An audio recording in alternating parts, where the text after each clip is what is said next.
Bonjour à toutes et à tous, et soyez les bienvenus. Dans l'édition d'aujourd'hui, nous revenons sur un sujet d'une importance capitale. À Paris, un diplomate de haut rang a pris la parole pour mettre en garde contre l'exclusion de Thiam et de Gbagbo. Une conférence qui soulève de nombreuses interrogations et qui pourrait bien marquer un tournant dans le débat politique ivoirien.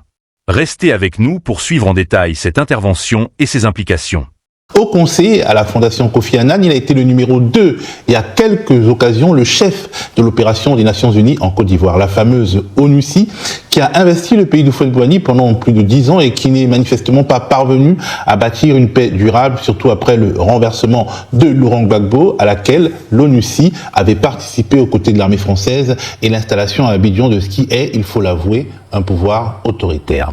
Pourquoi je vous parle aujourd'hui d'Arnold Akogyenou? Parce que le mercredi 3 septembre dernier, il a participé à Paris à une conférence intitulée « Ensemble pour un nouvel élan démocratique en Afrique ». Et à l'occasion de cette conférence, celui qui a été le numéro 2 du fameux Yong Jing Choi à Abidjan a mis en garde le pouvoir ivoirien contre l'exclusion électorale qu'il prépare pour le 25 octobre prochain. Vous avez des droits et des devoirs, vous ne pouvez pas, quand vous les avez acceptés, quand vous les avez intégrés, vous ne pouvez pas accepter qu'un pouvoir exclue tel ou tel autre pour telle ou telle raison.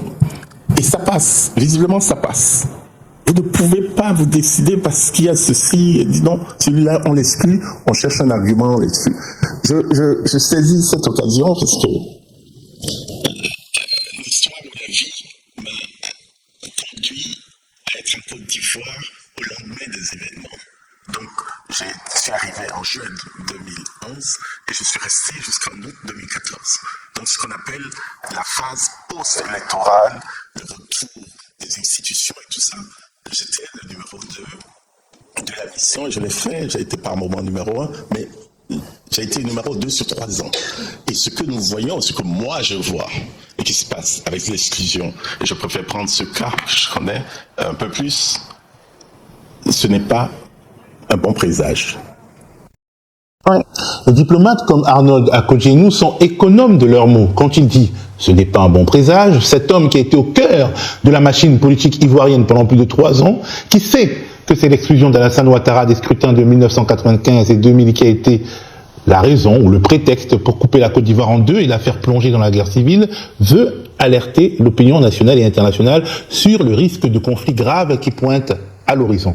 En des termes feutrés, il dit la même chose qu'un autre sachant il y a quelques semaines sur ce plateau. Il s'agit de Robert Bourgi, gardien des secrets de la France-Afrique, ancien collaborateur de Jacques Chirac et de Nicolas Sarkozy. Même si la droite n'est plus au pouvoir, je vois beaucoup de monde, sénateurs, députés, savoir Nicolas Sarkozy, mon ami. Et tout le monde est inquiet. Tout le monde est inquiet. Seuls ceux qui ne savent pas lire, seuls ceux qui ne savent pas entendre ou écouter, ceux qui ne savent pas voir, ne sont pas inquiets. Nous sommes tous terriblement inquiets. Et c'est la raison pour laquelle je suis là devant vous aujourd'hui. Arnold Akogyenou ne faut pas que s'inquiéter. Le diplomate d'origine béninoise fait également des propositions pour éviter le pire.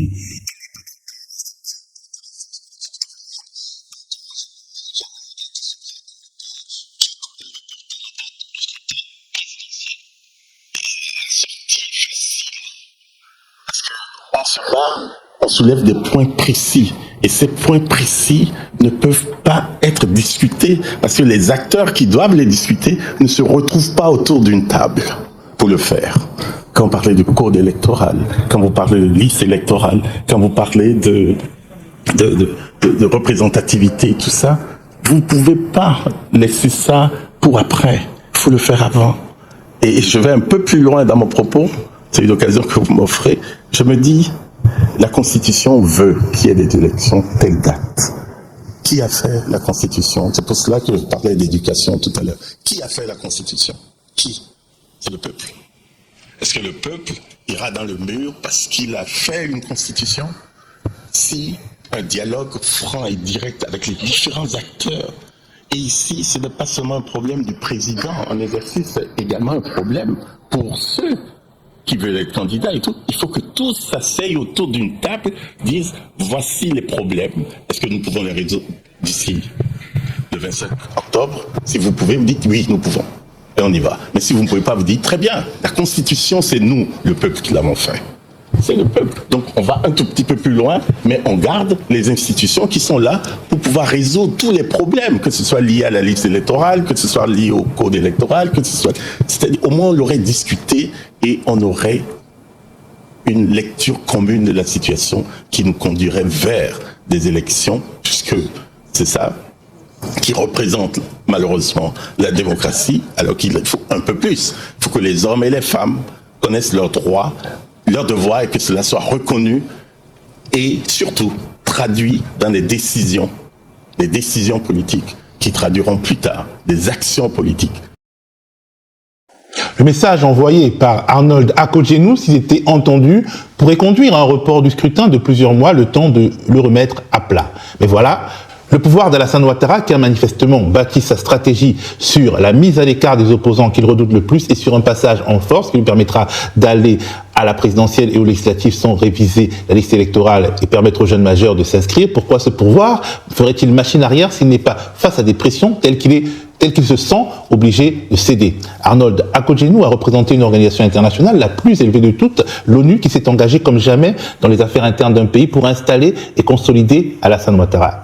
Naturellement, il considère que c'est son devoir de tirer la sonnette d'alarme. Mais où sont passés les Yong Jin-choi, les Nicolas Sarkozy, les Barack Obama et des diplomates comme l'ambassadeur de France Jean-Marc Simon et l'américain Philippe Carter III, qui sont co-responsables de l'arrivée au pouvoir de Ouattara et donc indirectement de l'impasse actuelle et des graves crises, des graves risques de crise qu'elle génère. Arnold Akogyenou a parlé et publiquement, il serait temps que d'autres sachants suivent et pèsent de tout leur poids pour que le sang ne coule plus abondamment en Côte d'Ivoire. Il en va de leur responsabilité morale.